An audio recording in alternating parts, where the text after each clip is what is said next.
বৃন্দাবনে বাঁকে বিহারীর মন্দিরে যখন ভক্তরা বিহারীজির দর্শনে আসেন তখন কিছু সময় পরপরই বারবার ভগবানের সামনে পর্দা টেনে দেওয়া হয়। এমনটা কেন করা হয় জানেন? একবার এমন হয়েছিল যে বাঁকি বিহারী মন্দিরে ভগবানের এক অনন্য ভক্ত বিহারীজির দর্শন করতে এসেছিলেন। বিহারীজিকে দর্শন করে সেই ভক্ত ভাবে বিভোর হয়ে তাকে ডাকতে থাকেন। এভাবে কিছু সময় সেই ভক্ত ভগবানের চোখের দিকে ভক্তি সহকারে তাকিয়ে থাকেন।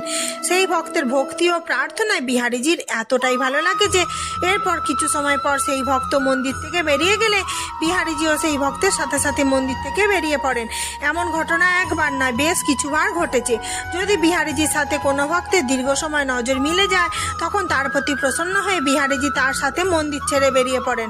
তখন মন্দিরে তাকে আর খুঁজে পাওয়া যায় না। তাই বেশি সময় যাতে তার সাথে কোনো ভক্তের নজর না মেলে তাই একটু পরপরই বিহারীজির সামনে পর্দা টেনে দেওয়া হয়, আবার সরিয়েও নেওয়া হয়।